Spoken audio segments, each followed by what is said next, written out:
Like, why is that?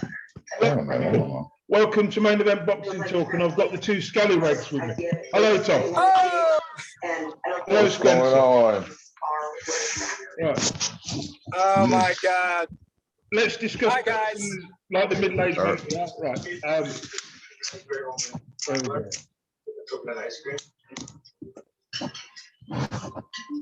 we go. Right, we're going to talk about the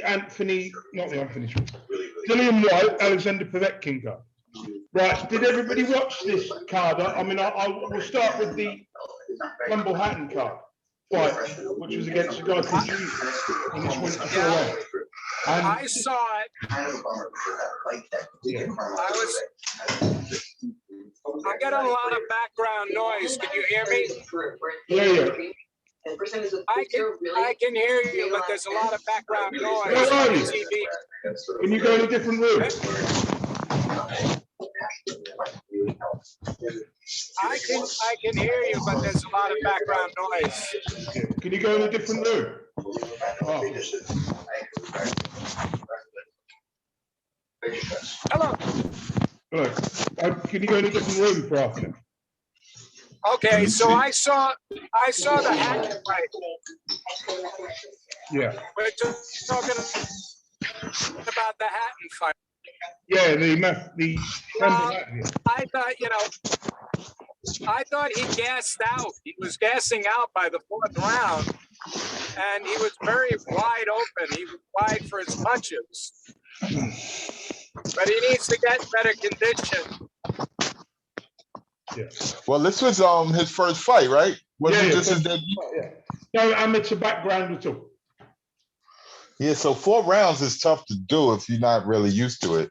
You're not coming from the amateurs, a long, extensive amateur career where they was doing 3 rounds, and then you just have to move up to 4. If he's going 4 rounds in a fight, it was both those guys' debuts, wasn't it? Yeah.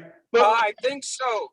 But the problem is, if your father's training you and he's a former, elite fighter, I mean, he's got to know the amount of stamina it takes, and know by pushing his son not just the 4 rounds, but maybe to go 8 rounds. Ricky doesn't exactly live like it now, does he? I mean, come on. I think he needs to go somewhere else. He needs to go to someone who's nothing to do with his dad, someone who's going to train him properly. I think he's got obviously he's got a bit of talent. I think he's going to get better, but he needs to get away from. It's like the dad with the Eubank situation. He needs to get away from his dad, and he needs to do his own thing. Don't Ricky train people though?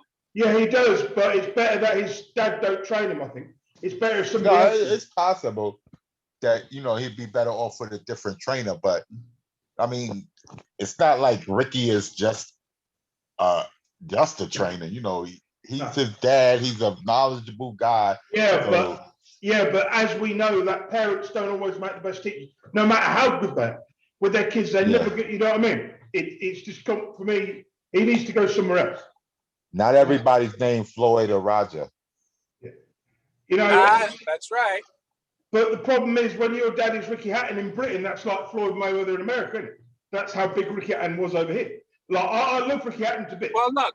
And I love Matthew Hatton too, So Ricky was bigger than say like Chris Eubank. He was as big, in terms of a name, definitely. Well, don't forget. Do you remember when he came to the States? All the people that would come to Vegas to follow him. Yeah, without question, they definitely came over here when he fought Floyd. He's as big as Frank Bruno. People in this country love him as much as they love Lennox Lewis. He's massive in England. I love Ricky Hatton. We all do. But here's the deal. It's your kid's first fight. He's going to be anxious. The adrenaline's going to be going, and he's going to try to impress people. You got to psychologically and physically prepare them for that, because he was wide, he was taking shots, and then he was gassed out. I don't think he was trained properly for a debut, especially without an amateur career, as you mentioned, he should have had Spencer. But you have to you have to know that, you know, you have to train him to go 8 rounds, to go 4 rounds, and get a hold of his mind and tell him, relax, calm down. Don't try to take the guy out. Just let everything flow. And he wasn't doing that. He's 20 now. What they should do is they should send him back, make him go amateur for a couple of years, just to get him the experience. It might be better. Well, they should have done that. You know, got him. I don't know if you can. Can you do that? Can you? You can't do that. Yeah. The pros fight in the Olympics, so you know it's possible. But I'm not sure. Like he don't really have to go to the amateurs. No. But he definitely shouldn't be rushed. No. You know. But that's what's going to happen. He's going to get rushed. He's going to get beat. It's going to be like Chris Eubank Jr. all over again. The only difference is we don't know how good this kid's going to be. I don't want to be too harsh on him, but it's best just with him. I'm not going to have any expectations. You know, I'm not going to expect him. If he can get to Conor Benn's level, I'd be impressed. But you know, Conor Benn's done exceptionally well to get as good as he's done. Well, the jury's out. Let's put it that way. It's going to be. Yeah, this is his debut. We'll see if his next fight looks better than this fight. Maybe he'll work on that swinging wild. We'll give it a few years. Getting hit. And also on this bill, anyway, we must move on. Also on the bill, one of Anthony Joshua's friends got knocked out in the first round. One of the people. I didn't see that one. Which friend? One of the guy he was training or managing, the guy he was managing got knocked out in the first round. And this guy was meant to be a prospect. Who is this one? You know, I've forgotten his name, but I posted. I don't remember that in the highlights of the card. Anyway, we must move on. Nick Webb beat Eric Pfeiffer in 3 rounds. Which did anybody see this? Yes, I did. I didn't see that one. Nick Webb won. Nick Webb beat a guy called beat somebody called Eric Pfeiffer. He's a guy that was meant to fight Daniel Dubois about 3 years ago. Well, yeah, well, he made good work of him, but the fight that I enjoyed was Cheeseman. Yeah, that was a great fight. That was a scorcher, man. I like him. But he knocked him out in the 11th round. He'll now move on and to continue rebuilding his career. Cheeseman has still got a lot to improve. You know, he's still a work in progress. Well, what do he go for? Commonwealth now? Yeah, probably, yeah. He'll go for Commonwealth and then European again. He reminded me of Mickey Ward or, Arturo Gatti. Yeah. He has ability, but he makes things so hard for himself. Every time he's meant to beat a guy, this guy was, Shane Neary? This was Shane Neary's son, who was a top Irish boxer back in the 90s. Oh, okay. So this James Metcalf guy was 32. So these are the sort of people he should be taking guys like this out quicker. You know, this guy shouldn't have been a close fight. Right, we'll move on to the Fabio Wardley fight against Eric Molina. Molina. All right. I saw it. You see it? I saw it. Did you see it, Spencer? Fabio Wardley against Eric Molina. I didn't see that one. I seen the Cheeseman fight, but I didn't see what happened that I missed this one. I know the results, but I posted it. Yeah. I know what happened in the fight. What? Okay, go ahead, talk. I wasn't impressed. Well, I wasn't impressed with Wardley. He did not look good. He got rocked. This guy was big. He was fighting. He was bigger than him, and he was strong. Yeah. He got rocked and got pushed to the ropes, and then avoided a few punches, and then came back, I think, with a hook and caught him and dropped the guy. Basically, and that was the end of the fight. But I think he was lucky to get out of it. You know. He had trouble with Eric Molina. Yep. Oh, God. Real trouble. And he had trouble early against Eric Molina. Oh, round 3, round 4. When he stopped him in round 5, the next round he knocked him out because he realised he was going to get hurt, get knocked out himself if he didn't knock Molina. He could have lost that fight very easily. That would have been something. But Molina is so far shot, it's not even funny. Right, we'll move on to the main event. Dillian White puts on a great performance against a shot Povetkin who recovers from COVID. very shocked of it. Yes, true enough. Yeah, he did his thing. I don't know what to say because the Povetkin looked like a shell of himself. He probably shouldn't have been in the ring at that time. It should have, but Dylan White, it ain't Dylan White's fault that Povetkin wasn't ready. No, but at the No, same time, the man recovered from COVID. He was in the hospital on the ventilator for 2 weeks. You know, he shouldn't have been. Yeah, Shouldn't have been. yeah. So well, again, his punch resistance was weak. That was part of it, you know. But also, you looked at him and like the guy's 40 what, 41, 42. Yeah, 41, yeah. That's Yeah. a tough one. That's a tough. Yeah. And he was up against a guy who can really punch hard. I mean, they both punch hard, but this time he was getting pushed around. You know, he was off balance a lot. He kept him off balance. and Dylan White might have had a more of a hunger than Povetkin. Yeah, I agree. Well, this win makes White look better than what he actually is, and people are now going to be thinking in their heads he's better than what he is.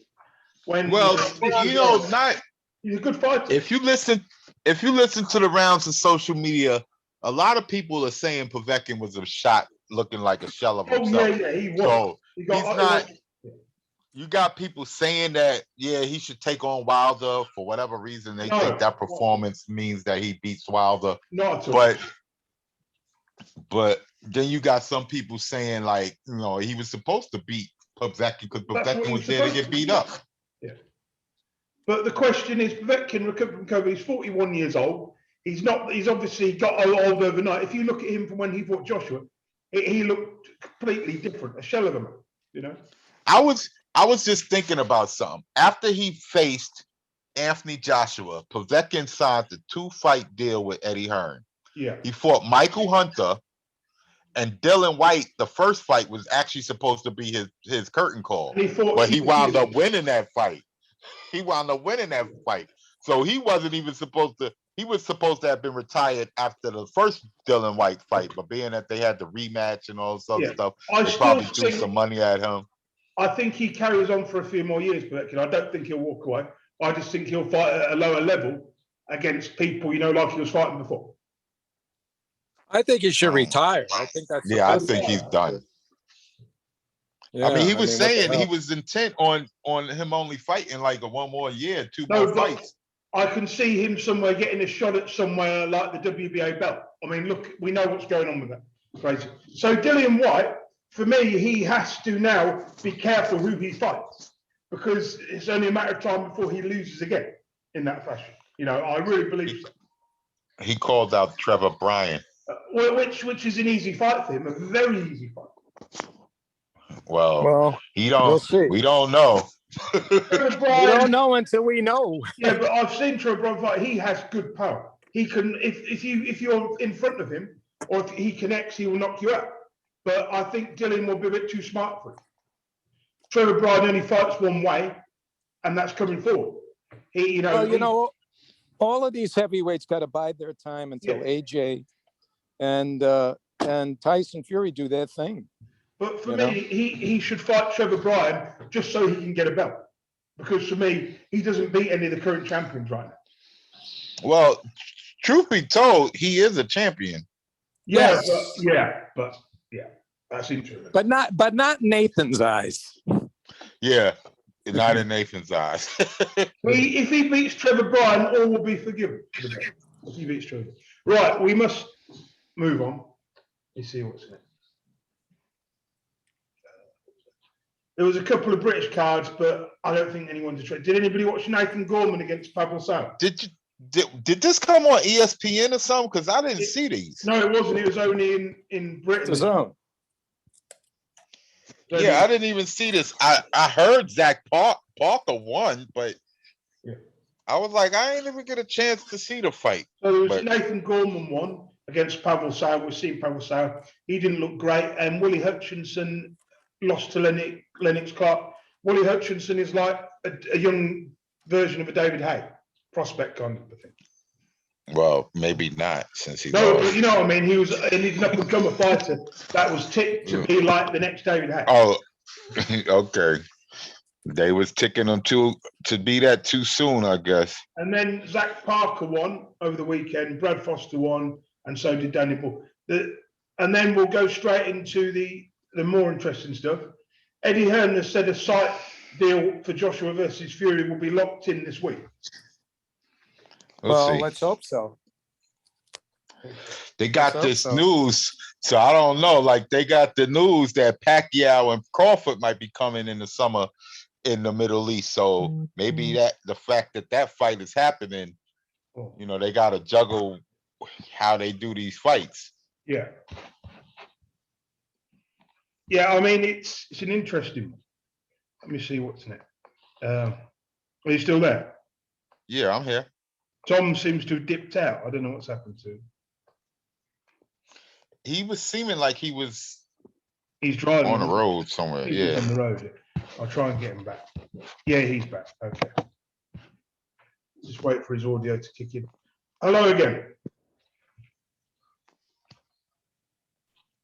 His audio's coming. I'm sorry, I missed that. What news about Pacquiao? I was saying that the site, there was news about Pacquiao and Bud Crawford might be fighting in the Middle East in the summer, that they might have to like figure out how they're going to juggle the pay-per-view dates for Fury and AJ if Pacquiao is in the picture, because you know that's going to command a date and a pay-per-view time slot and all of that. So they got to make sure that they don't overlap too much with that fight. You can't put on if Terrence Crawford is in July, right? And this is the other thing. They were saying that they can only get 50 million in the Middle East in the summertime, whereas if they wait until like November or December, they could get 150 million for it. So, you know, who knows? Well, are you talking about the 40-40 split between what do you call it?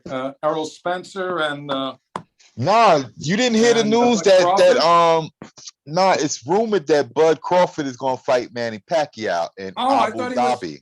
Yeah, but Arum today, I thought I saw Arum offered them 40-40 split and the winner to get the other 20. Yeah, but Spence about to fight Ugas, so that's like a wasted proposal because he ain't about to fight him now. Because Spence about to fight Ugas. So go ahead. In our comedy news of the day, Julio Cesar Chavez Jr. will be fighting Anderson Silva on June the 9th. Oh my God. And this will be a boxing match, yeah. And it will take place in Mexico. Part of the card. I hope that he lets a kick go right to the head to Julio Cesar Chavez Jr. This is headlined by Julio Cesar Chavez Sr. and Hector Camacho Jr. Oh my God! Seriously, yeah. We bypassed Demetrius Andres and Liam Williams stuff. Demetrius, well, that'll be good. Has said that Liam Williams is better than Canelo's last opponent. I beg to differ. Than his last opponent? No, I think he's better than his last opponent. His last opponent didn't do anything. Yeah. Wait, so you think Yildirim is better than Williams? I can't see that. He's a higher weight anyway. He's a super middleweight, isn't he? And Liam Williams is not really a middleweight. He's a 154 fighter. So I'd say he is not a 154-pound fighter. If he's been fighting, yes, he was because he fought Liam Williams, didn't he? He fought Liam Smith twice, but that was like 6 fights ago. He's been at middleweight for like the past 5 fights. I know he has, but there's nothing fancy about it. If that's the case, Canelo's a super welterweight. I don't think that. Look, I think Yildirim's not too bad. He's not too brilliant. But Liam Williams is nothing special. He's European level. I'd say he's just under. Just under one. I think he'll put up a better fight. Well, I was about to say I don't rate Liam Williams as some world beater either, but I think that he would definitely give us more rounds than what Yildirim did against Canelo. But Liam Williams is, he's just a middle of the road, tough European level fight. And the fact that Liam Williams at least got like a 5-6 fight win streak. Yildirim didn't have that. No. Well, I think, I mean, is he going to let everybody in England down? Come on. He's Welsh anyway. He's Welsh, so. Yeah, but he's going to go out on his shield. He's not going to do what that guy did. No. So you saying the people from Wales is not as tough as the people from England? No, that's not what I'm saying. I'm just saying I don't. Oh. No, he's saying that they're better singers in Wales than in England. Yeah. You got Tom Jones and Engelbert Humperdinck. And wasn't the Fab Four from there? No, No, they was from they're Liverpool. They were from Liverpool. Yeah, they was from Liverpool, right? That's right. Right, What else, Nathan? What else is next? So that one was Deontay Wilder could claim damages for the Tyson Fury facing Anthony Joshua. Well, they call it step aside money, don't they? He needs to just fight and stop all this bullshit. Who? Well, listen, to be fair, he can't, if he's trying to get the Fury fight, if that's still his argument, then he can't go and fight somebody else. Because he's trying to get the Fury rematch or trilogy. But I thought that expired. I thought that contract expired. But remember, they went into arbitration and they went into, what was it? Arbitration first. Wait, is it mediation first? Yes, mediation first. Right. They went into mediation. The mediator, they couldn't work out an agreement through mediation, so they go into arbitration. That's where it's standing now. That's what Bob Arum was trying to refer to, saying that he can only get money for damages. Like, if anything, they can only give him money for damages. We don't have to fight him. But it's still, he still want to make sure that he doesn't pursue another fight, so that they can say, well, look, he's going to get some more money. He don't even need, he's not suffering damages, if you get what I'm saying. So he probably can't book another fight until the court case is finished. Well, don't forget that Bob Arum is a lawyer himself, so he probably knows what he's doing here. Yeah, but Shelley and them they not unfamiliar with the law either now. Like, Bob Arum is a lawyer, but those other guys got high-priced lawyers too. Yeah, well, we'll see how it plays out. I just think that he's going to have to wait a long time here to get another shot at Fury. Well, I mean, to tell you the truth, think about this. Deontay Wilder is probably, outside of AJ and Fury, the best moneymaker for a guy to face. Like, that's the one. Maybe Ruiz, depending on who Ruiz fights. But you would figure that Dylan White would make way more money fighting Deontay Wilder than he would fighting Trevor Bryan. Right. So he could get that shot immediately and then be right in line for the winner of AJ Fury. He could fight Trevor Bryan next and be right in line for the shot that way. That's possible. With the Trevor Bryan belt, he could then fight Dylan White, since they got 2 fights to go. He could then fight Dylan White and call himself the WBA Unified Champion with the interim belt, and then push he's back, because he done fought 2 guys and he came back. Especially if he has highlight reel knockouts against them. The next thing we got to talk about is George Chiefamo Lopez Sr. says that Devin Haney will never fight us. They're saying he'll price himself out of the fight. I don't believe that for me. I know he's fighting Linares, but no, he wants Devin Haney's a guy that wants to fight the best, right? That's how he strikes me. Well, I don't know. Linares is a tough cookie for anybody. Oh yeah, even though he's shot. So, we'll see what happens there. He wasn't no tough cookie for Cano. No, he wasn't. He wasn't, true enough. But it'll be Devin Haney should be able to outbox him. I don't think he'll knock him out, but he should be able to outbox him and then carry on from there. But I think Lopez Jr. is going to move up in weight to 140. Yeah, I think that's where he's going to go. I think he's headed for a fight with Tank.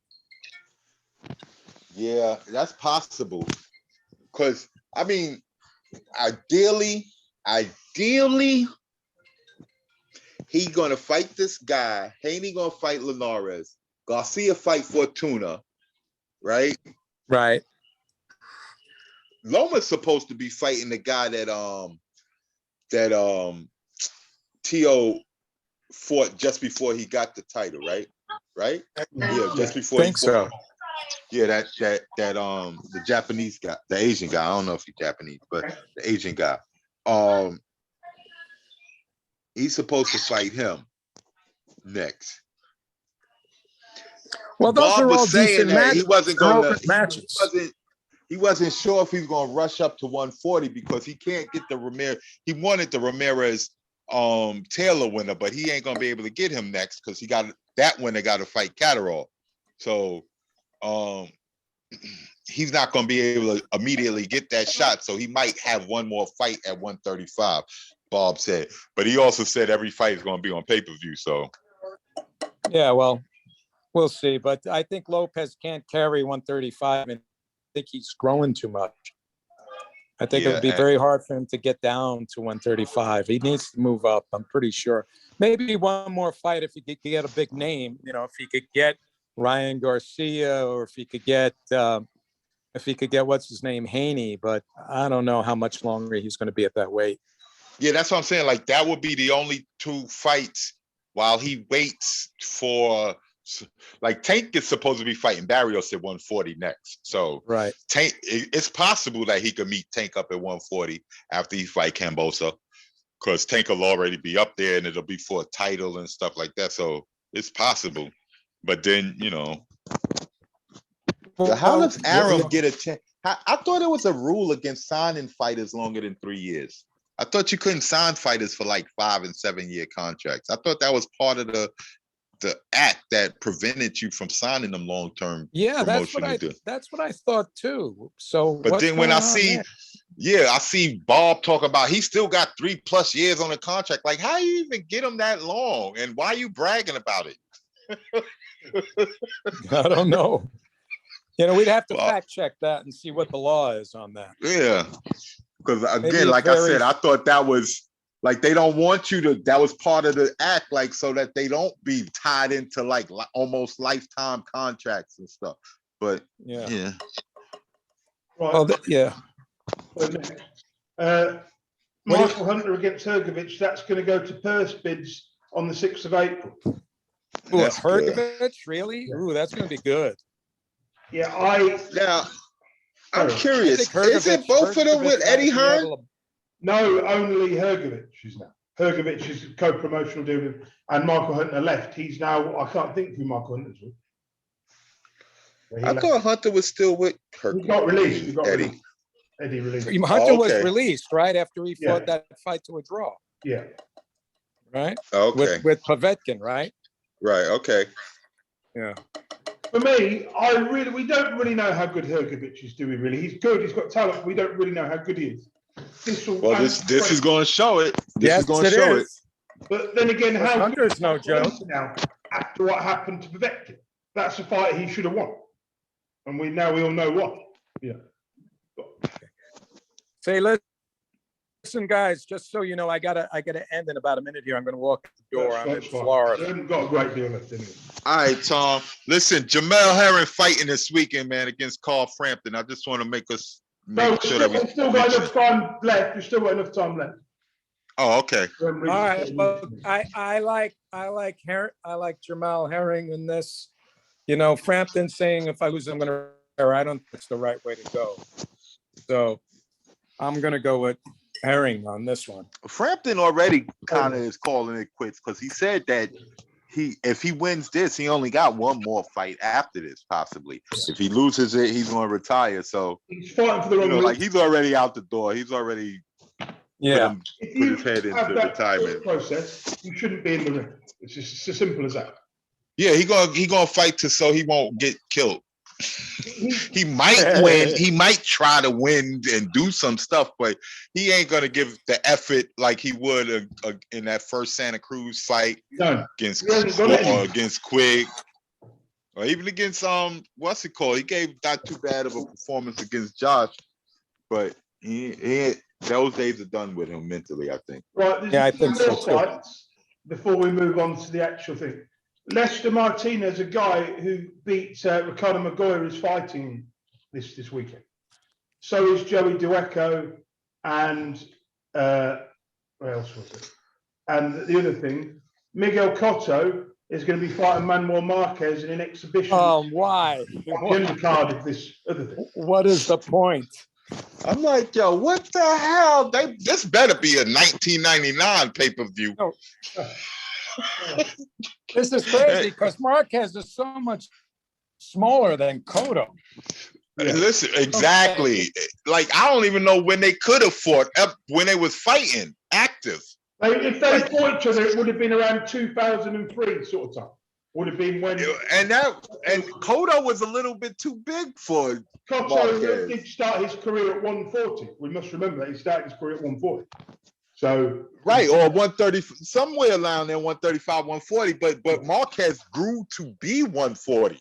Yeah, he started at featherweight, didn't he? Yeah, he was. Well, yeah, he steroided up to 147. You know. Yeah, and that was, and you see, he was outsized against Floyd, which he ain't the biggest welterweight. No, and Floyd's small and welterweight.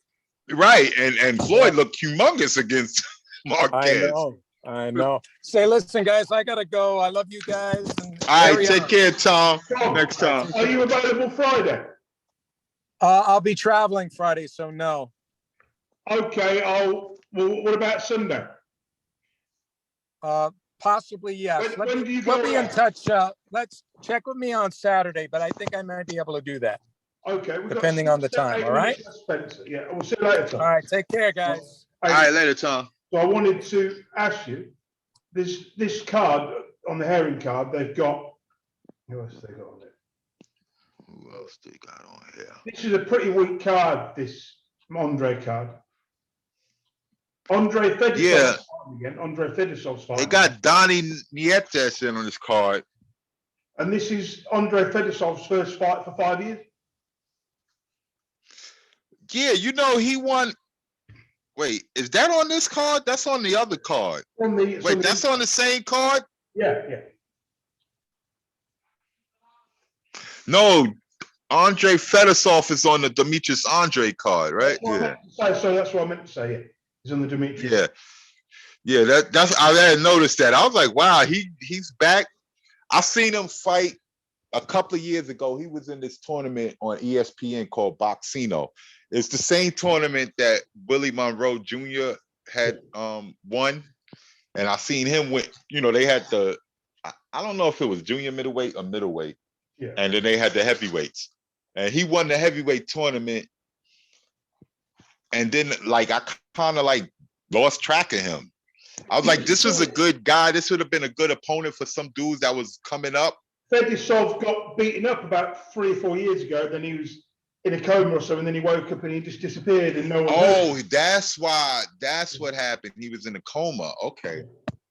For about a couple of months. Then he got up and he wasn't the same. But also, let me see. What was the other card? What was the Jamal Herring card? Let's have a look. Yeah, Jamal Herring card. They got Donnie Nietes on it at super flyweight. I guess that might be setting up something later, since they had the super flies the other week. Yeah.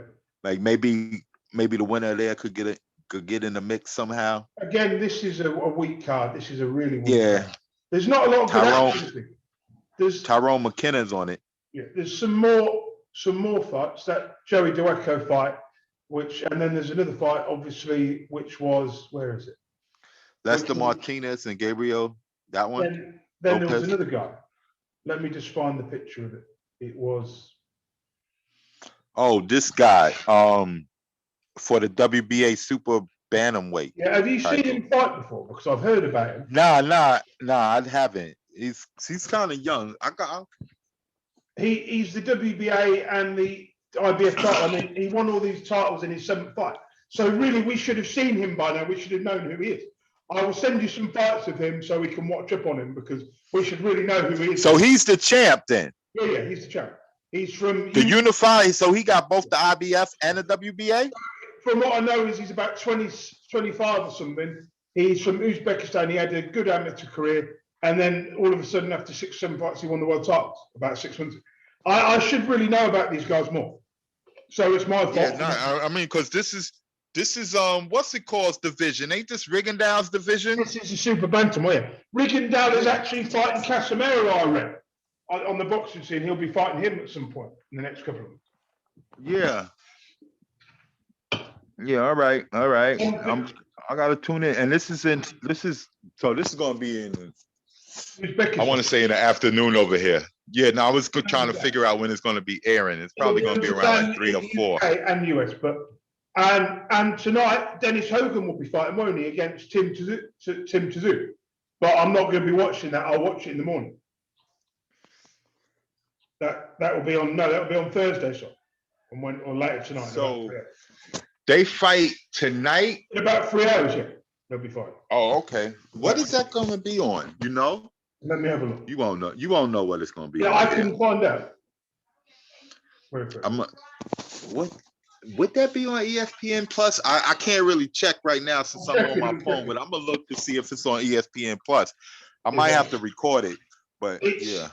It looks like it's only going to be on in Australia, mate. It doesn't look like it's on Australia main event, so it might be on YouTube. You might be able to get a stream of it on YouTube. I'll have a look. Yeah, I probably have to catch it in the morning, like you do. And we've got a few minutes left. Let me. I want to see this one. This one should be a nice one. The problem is Tim Tszyu. I don't feel like Tim Tszyu has really been that well advertised over this part of the world. No, because they probably want to make sure that he's ready before they bring him to the States, because he has his father's name. So I know, yeah. But he's also once he comes stateside, he will get some attention. Yeah, I watched his fight against Jeff Horn, but again, I've not followed his career. That's another guy. I know you followed his career, but really, as people who do shows, we should really follow these guys' careers, really, shouldn't we? A bit more closer. That's my fault. I wanted to see him actually before Homeboy left the thing. I wanted to see him challenge to see if he would eventually challenge Munguia for the title. No, but he beat. I saw him against Jeff Horn. So for me, he's about. Obviously, Jeff Horn's not what he was. So I think in about another 2 years' time, we'll be seeing him fight for a world title. Yeah, the way things are going, don't be surprised if we see him fight next year for a title. No, if he beats Hogan, he could beat Hogan. He could beat what's that other? I won't say the what's his name? Cook? Is it Cook? 154, yeah, Cook. So against Adam Cook, Cook, the Canadian guy. I can't remember. Brandon Cook. You mean Brandon Cook? Yeah. Yeah. Maybe he could fight somebody on that level. Even though Hogan and Cook is probably on the same level, maybe Hogan a little bit better. But they still that's a rivalry, like a domestic touch up with him and Hogan. Yeah. That's good. Maybe he could get maybe another Commonwealth guy from the UK, maybe from Canada. Yeah, like a Kell Brook or something like that. Kell Brook would be ideal if Kell Brook agrees to fight him, but I don't think Kell Brook would never fight him. That because this guy, I think Tszyu's going to develop. I think he'll be a world champion, but I can't say he's going to be as successful as his dad. But I know he's going to be successful. Right, we've just about wrapped it up, mate, because we've run out of time. All right. Are you available for a show on Friday with let me just end the... I'm not sure because I'll be in the studio on Friday, but most of the time I should be finished at 7 my time, which is about like 11 or 12 your time.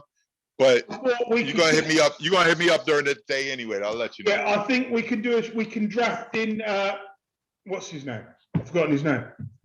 Our usual guy. Have you spoke to Thingy recently? Who? John? Yeah. On social media. Have you spoke? When was the last time you spoke to him? I spoke to him about 6 months. Well, I speak to him on social media, but do you want to draft him in so we can start our show with him again? Because we have. I'm not sure if he's going to be available because he got a new company and all of that, so he got